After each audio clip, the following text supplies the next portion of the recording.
Hello friends, வாங்க இன்றைக்கி அவலை வச்சு நாம் இன்றைக்கி குழி பணியாரம் செய்யலாம். இப்போது நாம் அவலை 2 கப்பு எடுத்துக்கலாம்.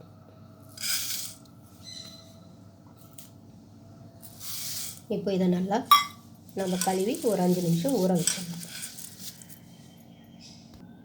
இப்போ இதை நல்லா கழுவி எடுத்துக்கிட்டோம் ஃப்ரெண்ட்ஸ். இப்போ இதுலேயே 1 கப்பு ரவை நாம் சேர்த்துக்கலாம். 2 கப்பு அவலுக்கு 1 கப்பு ரவை நம்ம சேர்த்துக்கலாம். இதுலேயே 1 கப்பு தயிர். இது எல்லாமே நல்லா கலக்கி விட்டுருங்க ஃப்ரெண்ட்ஸ். 5 நிமிஷம் ஊறட்டும்.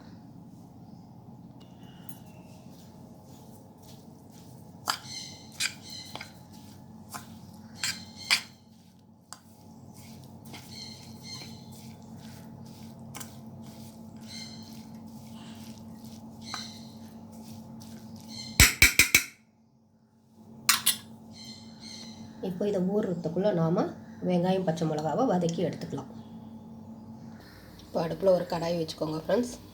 அதில் 1 ஸ்பூன் எண்ணெய் ஊற்றிக்கோங்க. எண்ணெய் காஞ்சிடுச்சு ஃப்ரெண்ட்ஸ். இதில் பெரிய வெங்காயம் 1 சின்னதாக அறுத்து போட்டு வச்சுருக்கேன். அதை நம்ம இதில் போட்டு வதக்கிக்கலாம். இதுலேயே ஒரு 2 பச்சை மிளகாவை இந்த மாதிரி சின்னதாக கட் பண்ணிக்கணும். இப்போ இதை நல்லா நம்ம வதக்கி விட்டுடலாம். ரொம்ப வதங்கணுன்றதில்ல ஃப்ரெண்ட்ஸ், சும்மா 1 நிமிஷம் வதங்கினா போதும்.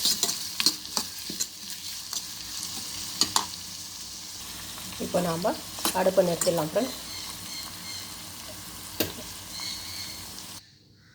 இப்போ இதை ஊறிடுச்சு ஃப்ரெண்ட்ஸ். இப்போது நாம் மிக்ஸி ஜாரில் போட்டு அரைச்சிக்கலாம்.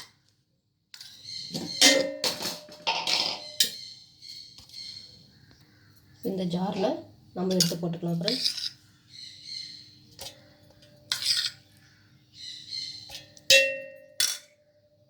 இப்போ இதுக்கு தேவையான அளவு உப்பு நம்ம சேர்த்துக்கலாம். இதிலேயே ஒரு 1/2 கப்பு தண்ணி சேர்த்துக்கலாம் ஃப்ரெண்ட்ஸ். ரொம்ப தண்ணியாக இருக்கக்கூடாது. இந்த மாதிரி அரைச்சிக்கோங்க ஃப்ரெண்ட்ஸ். இந்த மாதிரி தான் இருக்கணும், ரொம்ப தண்ணியெல்லாம் இருக்கக்கூடாது. இதை ஒரு பாத்திரத்துக்கு நம்ம மாற்றிக்கலாம்.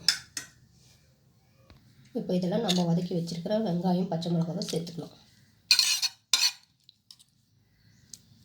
இதுலேயே கேரட் சின்னதாக துருவி இதெல்லாம் சேர்த்துக்கலாம்.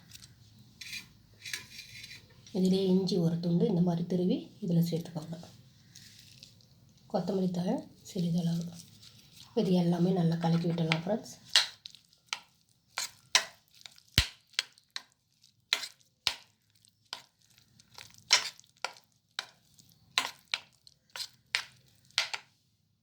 இப்போ இந்த மாதிரி நல்லா கலக்கி விட்டுக்கோங்க ஃப்ரெண்ட்ஸ். அவல் நல்லா ஊறின பிறகு நம்ம போட்டு அரைக்கணும்.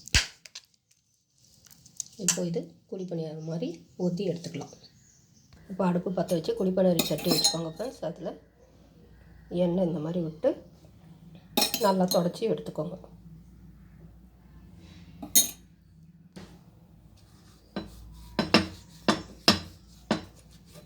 இந்த மாதிரி தொடச்சி எடுத்துக்கோங்க. இப்போது இதில் நாம் கலக்கி வச்சுருக்கிற இந்த அவல் இதை ஊற்றிடலாம் ஃப்ரெண்ட்ஸ். தண்ணியாக இருக்க வேண்டாம். இதுவே நாம் இந்த மாதிரி ஊதி எடுத்துக்கலாம்.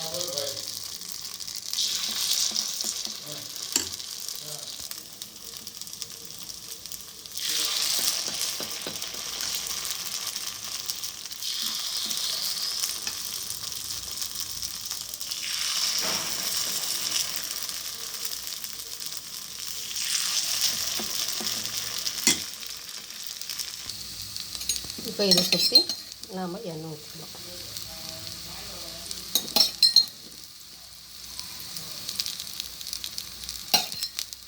இந்த மாதிரி எண்ணெய் ஊற்றிடலாம் ஃப்ரெண்ட்ஸ். நம்ம திருப்பி விட்டுடலாம் ஃப்ரெண்ட்ஸ். இந்த மாதிரி திருப்பி விட்டுருங்க. இதுக்கு சோடா மாவெல்லாம் நம்ம போட வேண்டியதில்லை. இந்த மாதிரி எல்லாமே நம்ம திருப்பி விட்டுடலாம்.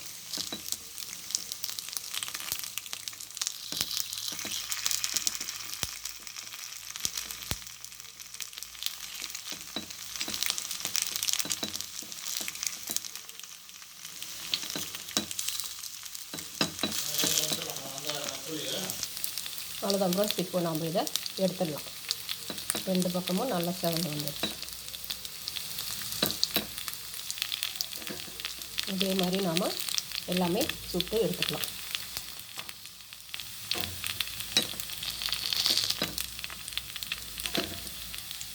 இப்போ திரும்பி இதே மாதிரி ஊற்றி நம்ம அதே மாதிரி சுட்டு எடுத்துக்கலாம் ஃப்ரெண்ட்ஸ். ரெண்டு பக்கமும் செவந்து வரணும்.